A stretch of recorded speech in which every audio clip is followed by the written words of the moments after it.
Bom dia, igreja! A graça e a paz do nosso Senhor e Salvador Jesus Cristo. Que alegria estar de volta, mais do que saudade de pregar, estou com saudade da igreja, dos irmãos. E é muito bom, muito bom estar de volta. Queria iniciar saudando você que está no templo, você que está nos acompanhando através do YouTube. Que em nome de Jesus o Senhor possa nos encontrar neste domingo. Queria fazer alguns agradecimentos nesse início, agradecer às famílias pastorais que me suportaram para que eu pudesse ter esse tempo ausente, né? O fardo já é um pouco pesado, ficou mais pesado para vocês aí de alguma forma, agradecer também os líderes que atuam direto aí na minha coordenação, que fizeram tudo com muito zelo na minha ausência também. E agradecer alguns irmãos que oraram, que vez ou outra mandaram um versículo, mandaram um áudio. Saiba que pastor, líder, gente, ele não é extraterrestre, super-humano e super-homem não, entendeu? Se Deus incomodar, mande, entendeu? Foi uma alegria, num dia específico, acordar com um irmão recitando um salmo, num áudio, e é muito bom. A comunidade é muito maravilhosa, essa comunhão. E eu queria começar de uma forma um pouquinho diferente, gente. Vamos fazer um minuto de silêncio. Não é sobre reverência a ninguém. Para que a gente possa se conectar. A gente tem tanto barulho, tanta distração, que muitas vezes a gente perde a noção do que é ter solitude, quietude. E durante um minuto, tem o seu momento mais reflexivo, compenetrado. Tem esse seu momento com o Senhor.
Amém. Parece uma eternidade, né, gente?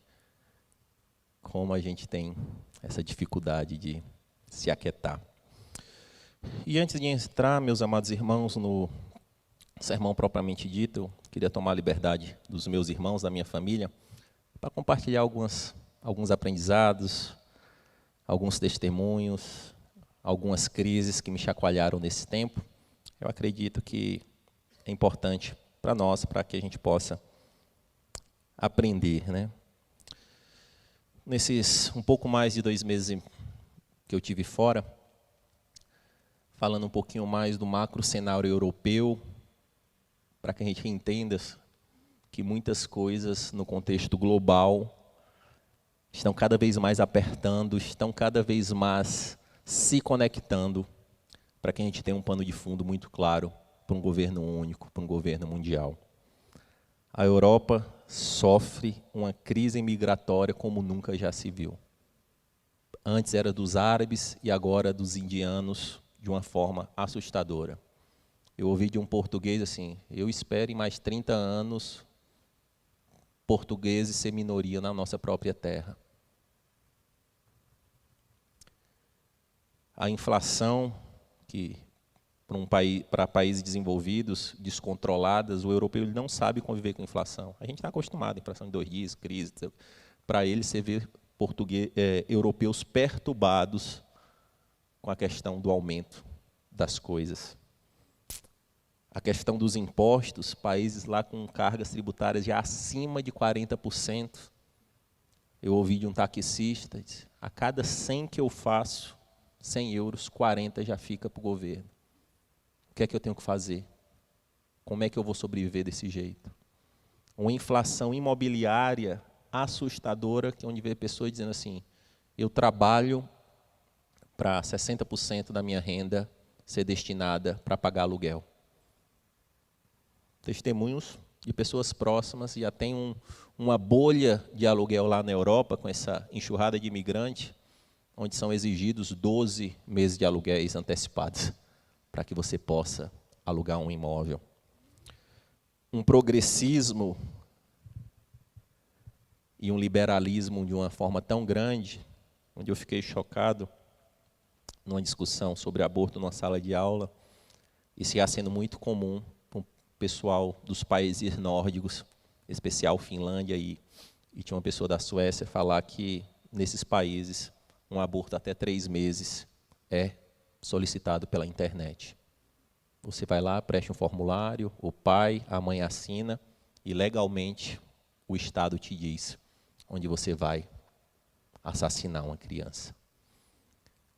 Então, todo esse contexto, meus amados irmãos, a gente tem que entender que a gente está inserido num mundo e tudo isso aponta para uma equação que ela não fecha. Essa equação não fecha. E, além disso, já há uma briga entre países, mais países além do Reino Unido, querendo sair da União Europeia. Em geral, quem quer sair é o país que tem mais recursos. Então, a Europa, ela vive, sim, uma crise sem precedentes. E falando um pouco agora no contexto de igreja, né? Essa, na verdade, é minha maior crise. Eu voltei com angústia imensa, imensa mesmo assim do meu coração, sobre a situação da nossa igreja brasileira, num contexto geral. Uma igreja dispersa, uma igreja, em geral, gente, sem foco, uma igreja que, na grande maioria dos casos, tem se tornado uma igreja consumista, uma igreja focada no entretenimento, uma igreja muitas vezes focada em latrações, em discussões tolas de mídias sociais. E quando a gente vê a realidade da igreja brasileira e o que os nossos irmãos estão sofrendo no continente pós-cristãos, a gente começa a entender que eles estão muito mais numa situação da igreja fraca e a gente muito mais numa característica de uma igreja de Laodiceia, que tem todo o recurso, tem toda a estrutura, tem bancada parlamentar, tem tudo. Mas o que é que nós estamos fazendo com isso? Eu lembro um sermão do pastor Caio, né, que ele fala que o inimigo ele age de 2 formas, né? Na igreja que é perseguida, ele vem com a pressão de fora para dentro. E na igreja, em geral ocidental, onde tudo está bem, ele vem de dentro para fora, fazendo perder o foco, discussões vãs e tolas. E ali, a igreja, ela perde o foco. Eu vi, meus amados irmãos, cidades e países com menos igrejas do que a nossa Alameda Tocantins. Cidades com 2 igrejas, cidades com 1 igreja, cidades sem igreja. Encontrei uma brasileira aqui de Osasco, mudou para a Suécia com um marido em virtude de questões profissionais. Ela assim, eu já estou há 1 ano e meio sem congregar, porque não tem igreja. A igreja brasileira, ela tem um cardápio vasto. Quero mais poder, menos poder. Quero mais profecia, menos profecia. Quero mais teologia, menos teologia. Quero um louvor mais avivado. Quero mais worship. Quero mix, quero renovado. Quero reformado, quero reformando. A gente tem um cardápio vasto. E eu remeto, que eu fiquei 1 mês e pouquinho em Malta, e ali eu encontrei uma comunidade, fiquei mais fixo lá. E minha mãe, né, ela... E aí, filho, como é que a igreja aí é do fogo? Eu disse, não, mãe, é a que tem. Mas como assim, filho? Eu disse, é a que tem. Esse pensamento de nós termos igrejas num cardápio vasto, onde cada um seleciona o que mais lhe agrada, é uma cultura brasileira. Lá eu vi batista, presbiteriano, luterano, avivado, assembleia, todo mundo congregando junto, porque é a que tem. E esses irmãos congregam juntos e não tem tempo para saber se você é calvinista, arminiano, se você gosta do worship, ou do corinho do fogo, do hino, não. Eles convivem juntos e resistem enquanto os irmãos. E muitas vezes esse consumismo nos leva a reclamar: eu não gosto do ministério infantil. O estacionamento está cheio, né? Pô, o louvor hoje não tocou, né? Eu vi igreja com playback. Eu vi irmãos indo 2, 3 horas para chegar num culto. Eu vi igreja sem ministério infantil. Eu vi de tudo. E os irmãos com nível de dedicação, de sede pelo Senhor que eu nunca vi. Uma igreja atenta. Eu não vi nenhum culto celular, dispersão. E muitas vezes, meus amados irmãos, essa crise tem me chacoalhado. O que é que nós estamos fazendo? Na comunidade que eu congreguei lá em Malta, por 1 mês, eles anunciavam de púlpito a alegria de ter um batismo. E muitas vezes o batismo, que é um milagre do Senhor, entra numa rotina protocolar e a gente já não chora mais quando o irmão desce as águas e se arrepende. 1 mês, aqui ó, é um irmão nosso que está vindo, dia tal vai se batizar e vai ser um grande evento, a família dele vai vir do interior e tal. Ó, lembra aqui, ó, nós temos um irmão e tal. O pessoal chora por uma alma. E muitas vezes a gente perde essa situação. Igrejas que já não se sustentam financeiramente. Todas as igrejas que eu visitei, elas dependem de outras igrejas, em geral americanas, para suportar, porque a conta não fecha. Eu não visitei nenhuma igreja, gente, maior do que o nosso espaço de Jerusalém. Eu visitei igreja do tamanho do nosso berçário aí. Essa é a realidade do continente que foi o berço do protestantismo para o mundo. Um contexto de um continente hoje pós-cristão. Eu convivi e aprendi com verdadeiros heróis. O herói, para mim, não é o pregador da internet, não é o líder da mega church. São homens e mulheres que largaram a sua vida para evangelizar o continente lá. Eu vi pastores de 8 ovelhas, de 10 ovelhas. E eu saio dizendo: cara, como eu te admiro. Como eu te admiro. E muitas vezes o evangelho, essa distração, ela nos leva a compreender errado. Nos leva a admirar as pessoas erradas. Até conversando com o Getúlio, admira esse cara, que é sermão, só ele, quarta e domingo. Quarta e domingo. Quarta e domingo. E na sexta tem que pegar os adolescentes e levar para casa para tentar fazer o ping-pong.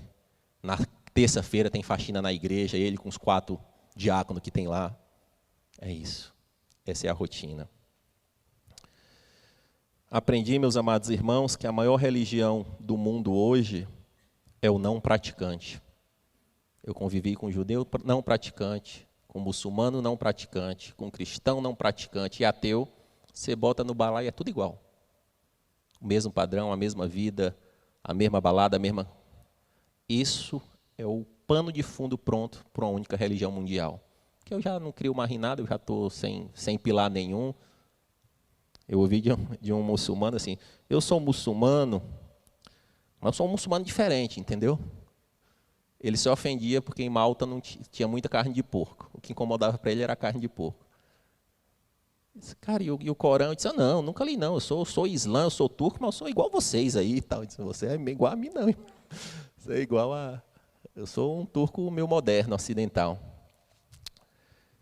Eu vi, meus amados irmãos, no apartamento que eu morei, que eu propositadamente eu deixava a minha Bíblia, né? Cada um tinha um quarto, e eu ia fazer meu devocional na sala. Eu vi de um italiano e disse: que livro é esse que você tanto lê? É alguma coisa do teu trabalho ou uma tarefa extra da escola?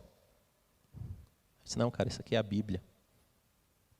Eu nunca vi uma, mas eu sou ateu, eu não creio em nada não, minha geração não crê em nada não. Itália, Roma, onde o apóstolo Paulo e a igreja romana viveu isso. Eu vi, amados irmãos, eu tentando explicar o que é que um pastor faz com a japonesa e ela não ter contexto para entender. Sabe, uma igreja, o que é igreja? cristianismo ela até entendia, não, vocês seguem um tal de Cristo, não é assim. Mas, na verdade, eu sou pastor, e o que é que o pastor faz? Não, a gente se reúne uma vez por mês, vai para uma comunidade. Comunidade? Assim, eu fiquei uns 15 minutos tentando explicar e ela não tinha contexto para entender. Então, meus amados irmãos, que a gente consiga ser chacoalhado e pedir para o Senhor que a gente seja cada vez mais a igreja fraca e não a igreja forte. Porque a igreja forte dos últimos dias, ela está sendo ruída de dentro para fora. E que a gente possa, e a pergunta que eu saio, a crise que eu saio é, eu não vejo nenhuma outra nação do mundo com capacidade de liderar o avivamento nos últimos dias. Porque assim, na Ásia, a África é perseguição. A Europa precisa ser evangelizada. A gente tem a América ainda ali como um todo, como um continente, né, que possa fazer a diferença para o mundo, e você vê os americanos em decadência, e você ainda vê o Brasil, um povo caloroso, onde você bate, você vê brasileiro. Todo canto brasileiro está em todo canto do mundo. E a pergunta que eu faço é, o que eu, Júnior, estou fazendo com a liberdade de culto que eu tenho? O que eu estou fazendo com essa série de recursos que eu tenho? Essa é a pergunta que eu queria deixar para nós. O que nós estamos fazendo com esse cardápio tão grande e vasto e esse manjar que nós temos em nosso país? Amém? Vamos para a mensagem propriamente dita. O tema da mensagem de hoje, meus amados irmãos, é como enfrentar as crises. Como poderemos, enquanto cristãos, enfrentar as crises que nos assolam. E a pergunta que eu faço no início, qual o padrão nós temos seguido para enfrentar as nossas crises? Qual o padrão? Em geral, quando você tem um problema, em geral o ser humano ele recorre a um padrão, a um procedimento para tentar resolvê-lo. Isso é natural, isso é até instintivo. E qual o padrão que a gente tem buscado para enfrentar as nossas crises no plural? Júnior, não é crise, não, é crises mesmo, no plural. O Senhor nos diz que no mundo tereis aflições, no plural, né? Um sábio mestre me diz assim, ele gosta de brincar, se foste fiel no pouco problema, ele te colocará sobre o muito problema. Mas essa é uma realidade, é uma realidade. E o tema da mensagem, e nós temos que entender o que é crise, né? Dificuldade, problema, adversidade, conflito. E num contexto mais gospel, é o deserto, é a tribulação, é o silêncio de Deus, é o levante. Mas nós temos que entender e ter clareza que crises estão inerentes a todos os seres humanos que nascem e vivem nessa terra. O sol, né, como a palavra de Deus, nasce para justos e injustos, e nós temos que entender que essa é a realidade. E o tema da mensagem é como enfrentar crise, não é como vencer crise. Porque eu não tenho fórmula para vencer crise não, meu amado irmão. Se alguém vende um evangelho que sempre vai te dar a vitória sobre as crises, não. Algumas por graça você vai vencer, algumas você não vai ter resposta durante toda a vida, e algumas, na nossa visão limitada, teoricamente, são derrotas na nossa visão limitada, que na verdade vai se reverter em algo proveitoso para o Senhor. E nesse tocante, meus amados irmãos, nós só temos dois caminhos, dois padrões a seguir em respostas no enfrentamento da crise. Uma resposta mundana ou uma resposta cristã. E de uma ordem prática, meus amados irmãos, o velório tem que afetar o cristão de uma forma e o não cristão de outra forma. Porque as nossas percepções de mundo são diametralmente distantes. Então, se você vai para um velório do crente, obviamente você pode ter choro, tristeza, saudade, mas não é para ter o desespero, onde a pessoa entendeu que tudo encerrou e não tem mais propósito dali. A demissão, o diagnóstico de saúde, o problema relacional, o cristão tem que responder isso de uma maneira diferente do não cristão. Até porque nós temos uma visão de mundo completamente diferente, nós temos uma fé totalmente diferente e cremos que servimos a um Deus poderoso sobre todas as coisas. Se nós cremos efetivamente no que nós falamos racionalmente, as nossas respostas têm que ser diferentes. Vamos abrir as nossas Bíblias, nós vamos nos debruçar no Salmo 118.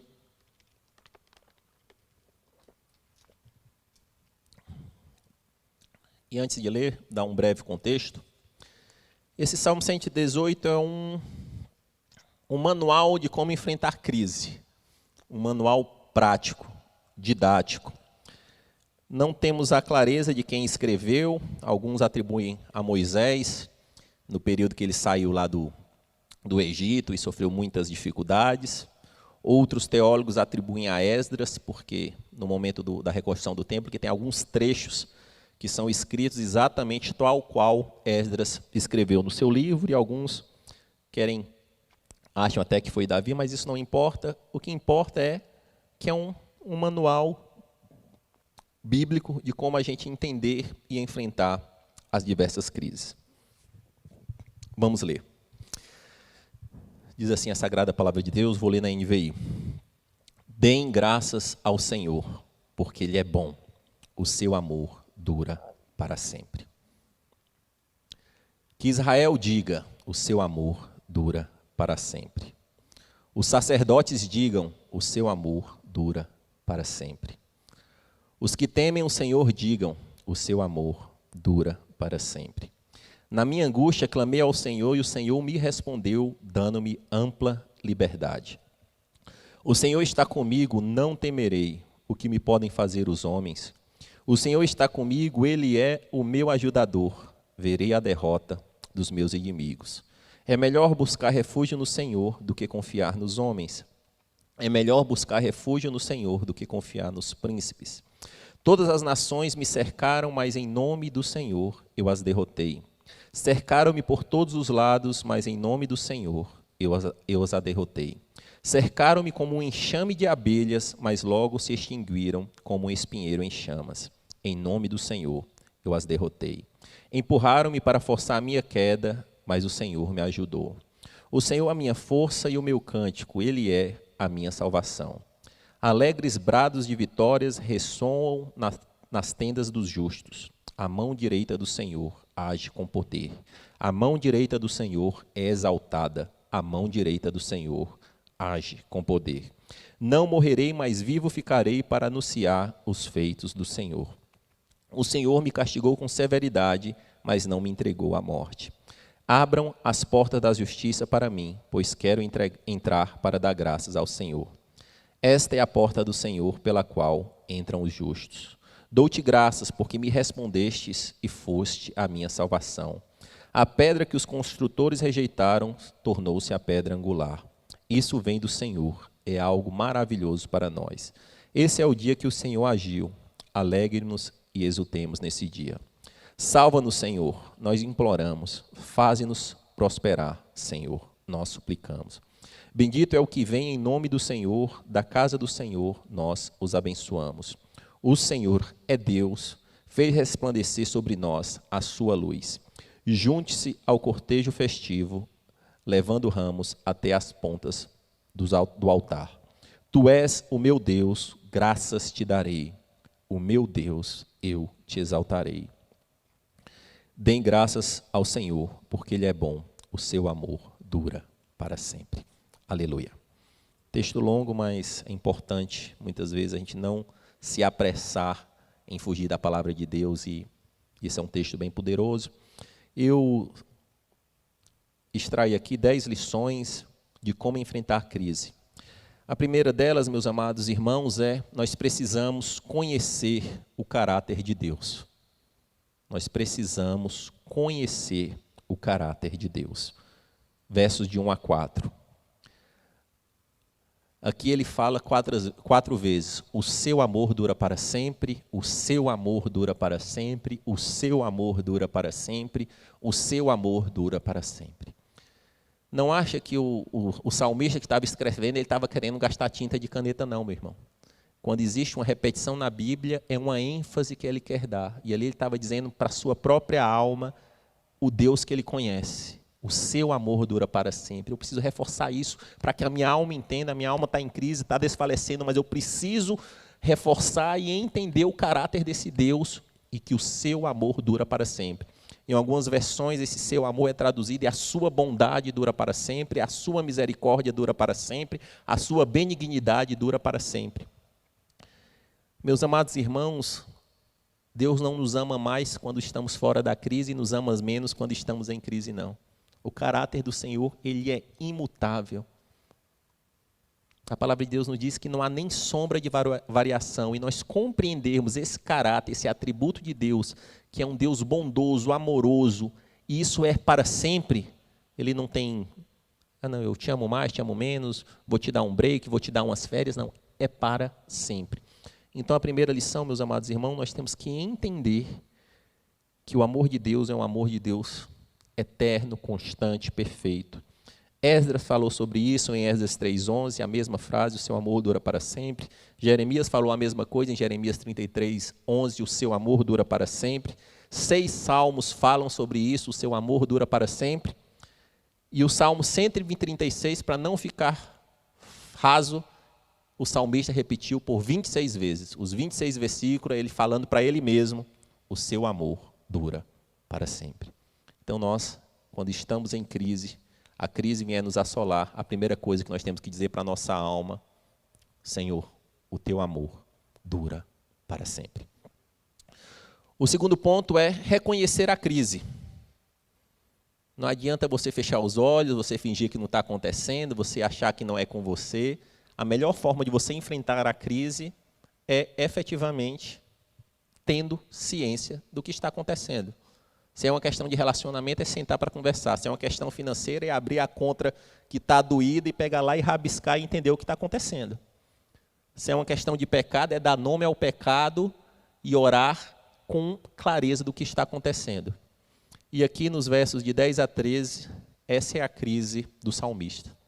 Todas as nações me cercam por todos os lados, como um enxame de abelha, eles estão me cercando, e eles me empurram para forçar a minha queda. Essa crise específica aqui, meus amados irmãos, é uma crise de vida, de morte. Ele estava ali com a sua própria vida em risco e muito provavelmente com a vida dos seus irmãos. Passo 3. Na crise, nós temos que clamar a Deus. Verso 5. Na minha angústia, clamei ao Senhor e o Senhor me respondeu, dando-me ampla liberdade. Salmo 120, verso 1 vai dizer a mesma coisa. No dia da minha angústia, no meu desespero, eu clamei e o Senhor respondeu. Meus amados irmãos, a gente passa por alguns textos bíblicos e no automatismo, às vezes a gente perde a noção do que isso representa. Muitas vezes a gente vai precisar de uma ajuda humana, a gente tem que falar com a secretária, a gente precisa do número de protocolo, a gente tem que ligar, tem que tentar uma influência de alguém para tentar chegar na pessoa. E o Senhor do Universo, Ele nos garante, você clama e eu escuto. Por isso só já seria magnífico. Só em eu falar, tem muita gente que a gente fala, ele faz ouvido de mercador, tem muito e-mail que você manda, a pessoa manda por spam, tem muito WhatsApp aí que está silenciado, você comunicando com você mesmo, e o cara tipo colocando ali no vácuo. E o Senhor do Universo nos diz, você clama e eu te escuto. Isso já seria maravilhoso, mas não só nos escuta, como diz, e eu te respondo. A gente ter a noção do que isso representa para enfrentar as nossas crises, meus amados irmãos, a gente tem que ter essa clareza. No dia da minha angústia, no dia do meu desespero, no dia da crise, eu posso clamar e o Senhor escuta. E não só escuta, como responde. Mas responde no tempo dele, e muitas vezes a resposta é dele. E quando ele responde, nós temos 2 opções: obedecer ou fingir que não é conosco. Mas o nosso Deus, ele responde sim, e nós temos que ter essa clareza. Que nós servimos sim a um Deus acessível. Ponto 4, buscar um relacionamento pessoal, versos 6 e 7. O salmista aqui, ele sai de uma compreensão do que é o caráter de Deus e fala por 2 vezes, o Senhor, ele está comigo. O Deus de todo o universo, o Senhor de todas as coisas, é um Deus pessoal que posso dizer, Ele está comigo. Não importa a solidão, não importa o desespero, não importa a fraqueza emocional, não importa as portas fechadas por homens e mulheres ao longo da nossa vida, mas se buscarmos esse relacionamento com o Senhor, nós podemos sim compreender que Ele está conosco. E João 15 vai dizer, palavra do nosso mestre, nós temos e podemos ser chamados de amigos. Sabe o que é isso? O Senhor de todo o universo, e vocês são os meus amigos. Não te chamo mais de servos, mas chamo de amigos. Esse é um versículo maravilhoso para ser dito, só que ele diz, aos que me obedecem, aos que realmente servem o meu senhorio. Eu libertei da escravidão do pecado e do mundo, e eu poderia lhe colocar um outro jugo de escravidão, mas eu não governo dessa forma. Aos que me amam, aos que me respeitam, eu chamo de amigo. Ponto 5. Reconhecer a supremacia de Deus. 8 e 9, versos 8 e 9. É melhor buscar refúgio no Senhor do que confiar nos homens. É melhor buscar refúgio no Senhor do que confiar em príncipes. Só pode dizer o que é melhor quem já provou do pior, que na verdade é um contexto aqui de comparação. E aqui nesse questão do salmista, eu vejo nessas palavras ele dizendo, eu já tentei a ajuda dos homens, deu errado. Tentei uma média com um príncipe, com um governante, alguém que tem poder, dei com os burros na águas. E agora eu posso dizer que é melhor sim buscar refúgio no Senhor. O salmista, no Salmo 46:1, vai dizer que ele é o socorro bem presente no dia da hora da angústia. Mas, Júnior, isso é muito óbvio, né? Você chegar aqui, na igreja, no domingo, na comunidade cristã, e dizer que é melhor buscar o refúgio no Senhor, é tão óbvio.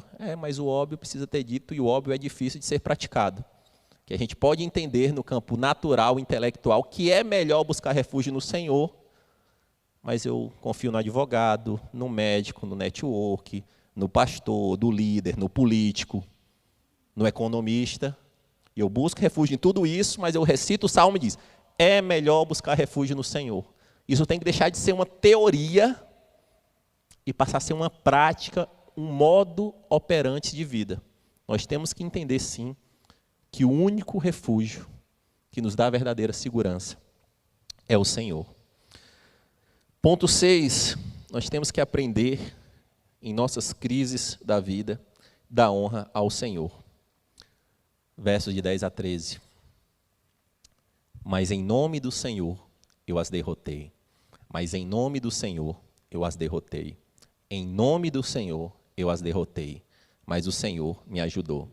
Aqui não estava sobrando tinta, não. Ele estava dizendo para a alma dele, dando toda a honra ao Senhor. Eu estava em todo esse desespero, mas foi no nome do Senhor que eu alcancei a vitória. Foi no nome do Senhor que eu consegui o emprego. Foi no nome do Senhor que eu fechei o contrato. Foi no nome do Senhor que eu saí da solidão. Foi no nome do Senhor que eu venci a depressão. Foi no nome do Senhor que eu venci um pecado estrutural. Mas muitas vezes a gente clama, chora. E quando acontece o êxito, nos tornamos usurpadores da glória de Deus. E muitas vezes voltamos só a bater na porta na próxima crise. Aí na próxima crise eu lembro e vou lá bater na porta, choro, me ajuda, Senhor. Aí quando o Senhor responde, a gente esquece e muitas vezes atrai a glória para um homem, para o médico, para o advogado, para qualquer coisa, ou até para si mesmo. Ponto 7. A crise, ela tem que reverter em adoração. Nós temos que aprender a adorar. E nesse contexto de crise, já indo para o final, você vê que a crise, o problema, o dilema já estava estabelecido e agora o salmista ele começa a adorar ao Senhor. Versos 14 a 16. O Senhor é a minha força, o meu cântico, a minha salvação. A mão direita do Senhor age com poder. A mão direita do Senhor é exaltada. A mão direita do Senhor age com poder. As crises, meus amados irmãos, os dilemas da vida, elas devem gerar em nós marca de verdadeira adoração. E adorar é literalmente, no contexto bíblico, se curvar ao Senhor. Quando você vê o poder, o amor, o seu coração se rasga e não tem uma outra coisa senão dizer: Tu és a minha força, Senhor. Tu és o meu cântico. Tu és a minha salvação. Tu és o meu refúgio. Tu és o meu escudo. Tu és a minha torre forte. Tu és a minha esperança. Tu és o meu redentor. Tu és o meu abrigo. E nós temos que aprender a adorar o Senhor, até mesmo nas crises. Já diria Jó, né? Recebi o bem do Senhor, não vou receber o mal. Louvado seja o nome do Senhor. A crise, meus amados irmãos, dentro de um processo de evolução, de desenrolar da crise, ela tem que culminar em adoração e ela tem que também culminar em testemunho. Nós temos que aprender a testemunhar. Verso 17. Não morrerei, mas vivo ficarei para anunciar os feitos do Senhor. Isso aqui, o que Deus me deu durante essa crise, eu não vou reter comigo. Isso aqui eu vou falar para os quatro cantos e dizer o que o Senhor, o Deus Todo-Poderoso do universo, fez conosco. E eu gosto de um pastor dizendo assim: se é crente, meus amados irmãos, se a gente é crente, literalmente, e serve esse Deus, é para espremer e ter testemunho para contar. O do mês, o do ano, o cabeludo, porque não tem como. As crises vão existir. Existe um Deus poderoso que responde e age em nosso favor. Ele não muda. Isso tem que culminar em testemunho para dar glória a Ele. E a pergunta que eu faço é: qual foi a última vez que você testemunhou voluntariamente para alguém o que o Senhor fez na sua vida? Uma bênção, alguma coisa? Deixa eu só te contar um negócio aqui, uma historinha, aí você conta a história toda bonita, disso aqui. Mas não tem nada meu, foi o Senhor que fez. Essa igreja, ela é fruto de um testemunho, onde os nossos pastores falam que inicialmente existia pouco conhecimento teológico, mas uma sede de anunciar que o Deus que curou a minha filha, Ele pode mudar a sua história. Então, o que é que nós vamos fazer nesse contexto de testemunhar pelo que o Senhor tem feito em nossas vidas? E eu gosto da mulher do tanque,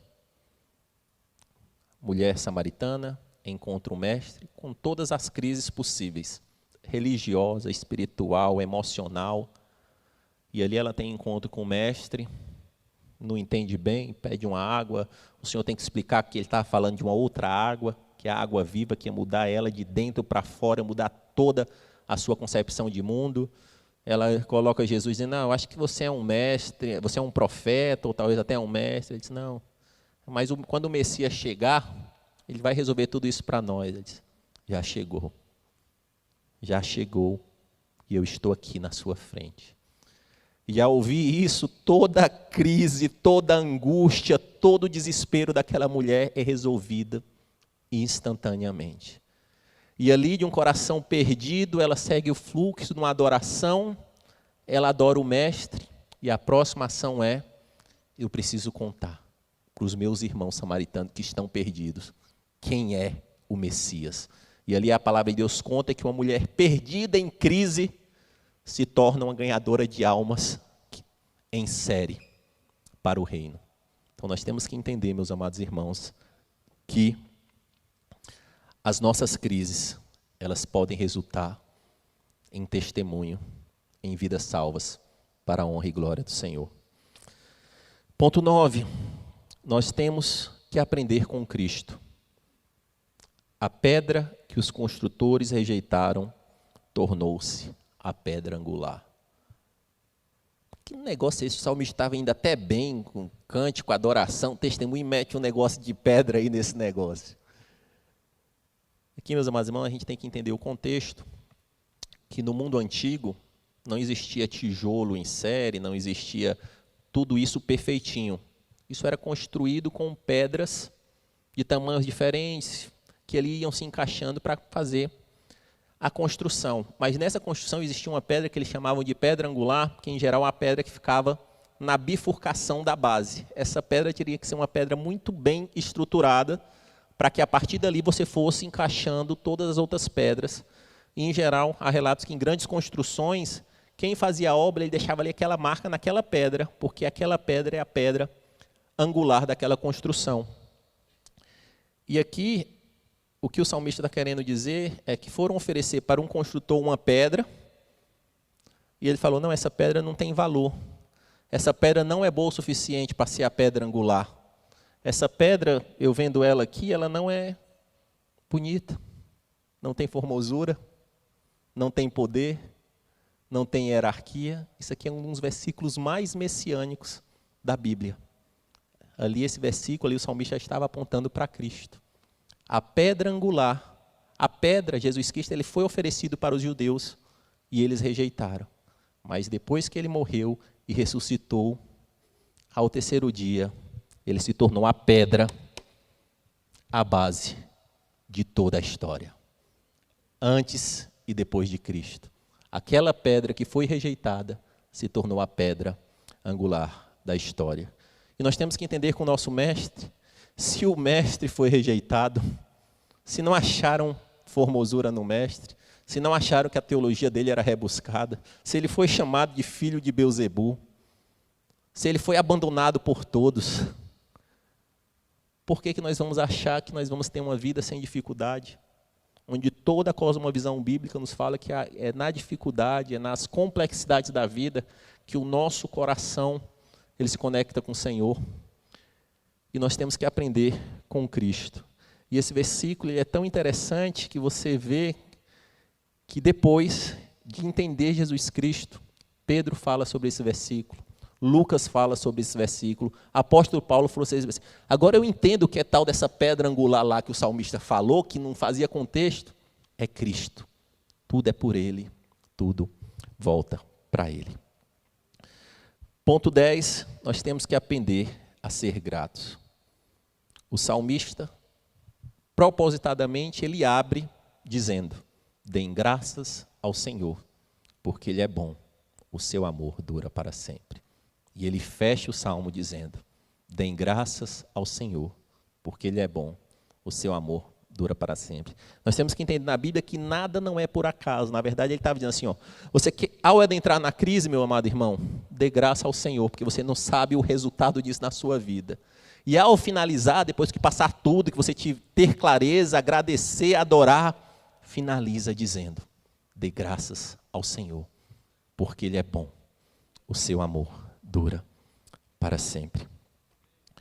Queria chamar o Moisés, se ele puder. Vamos finalizar com uma reflexão, meus amados irmãos, pode baixar a luz. Eu queria recapitular um pouquinho dessa jornada, de como nós devemos enfrentar as crises. Primeiro, nós temos que conhecer o nosso Deus, o caráter do nosso Deus. Nós temos que ter clareza da crise, reconhecer a crise. Nós temos que clamar ao Senhor sabendo que Ele não só ouve, mas que Ele responde. Nós temos que buscar um relacionamento pessoal com o nosso Senhor, dizer, o Senhor está comigo, o Deus de todo o universo, Ele está comigo. Nós temos que aprender a dar honra ao Senhor, foi no nome do Senhor que eu venci, foi no nome do Senhor que eu alcancei. Nós temos que aprender a adorar a esse Deus, com o coração rasgado e dizer, o Senhor é o meu escudo, é a minha força, a minha fortaleza. Ele é o socorro bem presente no dia da angústia. Nós temos que testemunhar sobre esse Deus. Nós temos que aprender com Cristo, a pedra que foi rejeitada e se tornou a pedra angular. Nós temos que entender que o nosso caminho neste mundo até a Nova Jerusalém é um caminho estreito com uma cruz. Porque largo é o caminho que leva para a perdição e estreito é o caminho que leva para a salvação. Nós temos que aprender, meus amados irmãos, a ser gratos. Gratidão é um caminho para compreender a vida e encontrar a felicidade. Sem gratidão, existe uma angústia, uma ansiedade, um desespero uma falta de propósito. E a pergunta que eu faço: qual o padrão nós temos seguido para enfrentar a crise? Nós temos seguido o padrão bíblico, cristão, um padrão dependente, um padrão humilhado, um padrão confiante no Senhor, ou nós temos seguido um caminho do mundo, confiando em homens, a si mesmo, nos príncipes, nos governantes,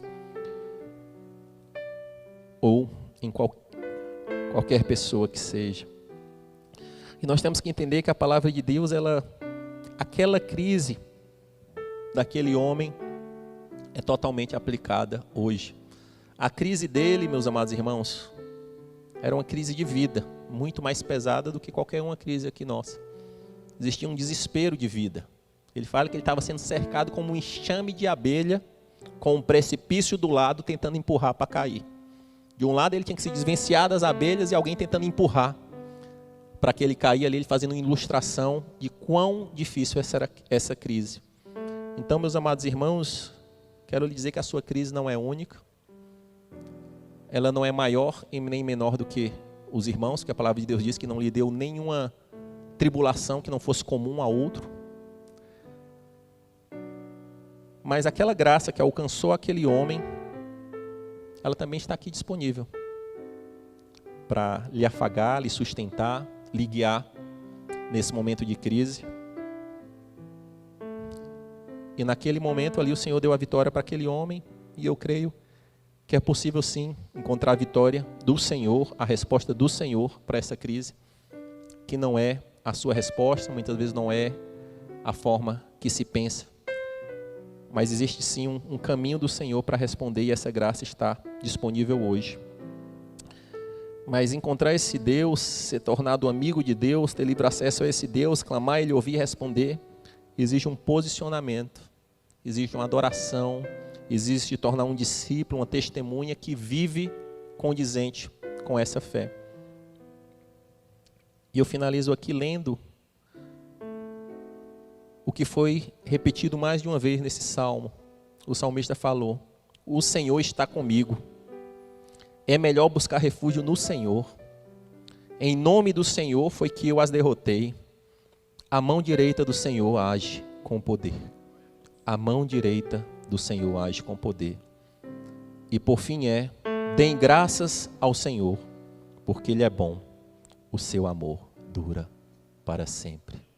O seu amor dura para sempre. Deem graças ao Senhor, porque Ele é bom. O seu amor dura para sempre.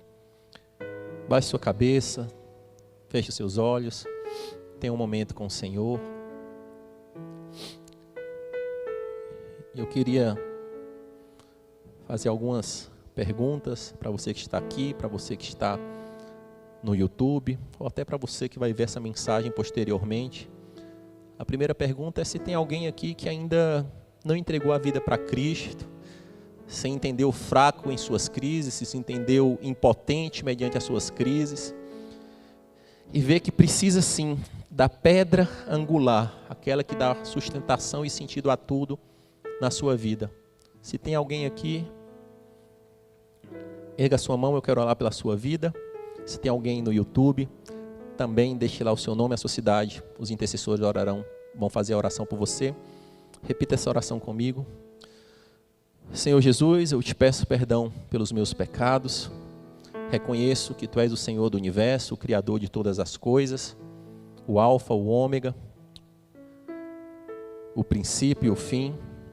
Escreve, Senhor Deus amado, meu nome no livro da vida. Quero viver, Senhor Deus amado, como um discípulo, uma testemunha que Te honra e que Te adora. Ajuda-nos, Senhor. Ajuda-nos, Senhor. Precisamos de Ti. Em nome de Jesus. E agora tem uma outra pergunta, que talvez você esteja vivendo uma crise, que para você é uma crise dura, pesada, uma dificuldade, um deserto, uma tribulação que você não sabe como resolver, não sabe como enfrentar. E eu queria orar como corpo de Cristo por você, Mas faça essa oração com todo o seu coração, buscando a orientação do Senhor, buscando um padrão bíblico, um padrão cristão, para seguir no enfrentamento da crise, porque nós precisamos ser treinados, lapidados em crise, para que quando venha a surgir outra, que não é o nosso desejo, não gostamos de sofrer, mas quando surgir, que invariavelmente vão surgir, nós tenhamos sim um padrão bíblico de como enfrentar, um padrão dependente, um padrão que depende do Senhor. Vamos orar. Senhor, meu Deus e meu Pai, eu coloco, Senhor Deus amado, a vida de cada um dos meus irmãos. A palavra foi lançada, foi semeada. Eu não tenho nem ideia, Senhor. Algumas crises chegam até nós enquanto pastores, mas sabemos que isso é apenas uma infração das angústias, das aflições, do desespero, dos medos, da ansiedade existente na tua comunidade. Como os teus servos, Senhor Deus amado, eu reconheço a minha capacidade, Pai, de fazer qualquer coisa sobre a crise de qualquer irmão, a não ser orientar mediante a tua palavra e orar. E junto com meus irmãos, Senhor Deus amado, eu clamo pelo sangue de Jesus, pela providência divina, pela mão direita forte do Senhor mediante cada situação. Eu não sei, Pai, se é financeira, se é relacional, se é espiritual, se é de saúde, eu não tenho ideia, Pai. Mas eu clamo,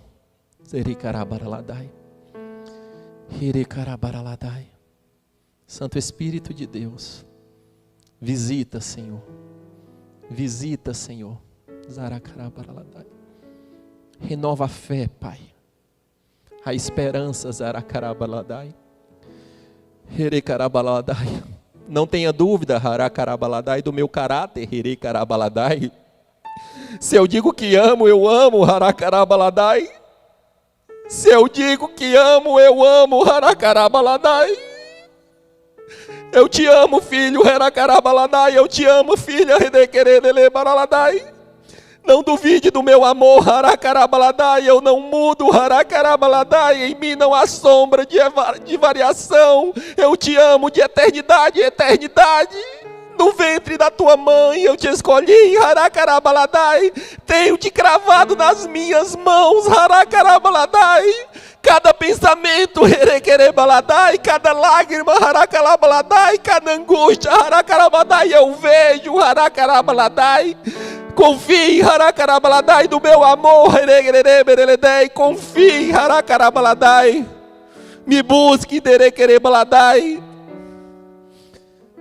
siga firme, não busque, refúgio em homens, eles não podem te oferecer nada, somente distrações, eles te afastam de mim, você não percebe, me busque, com coração quebrantado, eu não rejeito, o coração quebrantado, adoração sincera, mas eu tenho que ver, que confia, que depende, se diz que entrega, não peça para me agir, e continue fazendo da tua forma, como achas que é melhor, se acalma, para me ouvir, silencie, as muitas distrações, eu quero falar, mas eu preciso, encontrar, pessoas que querem ouvir, e também obedecer o que eu falo.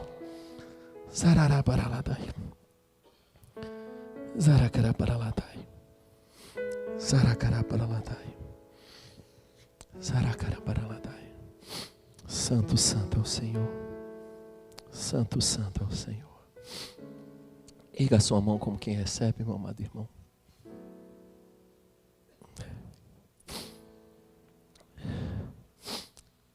Que o amor de Deus,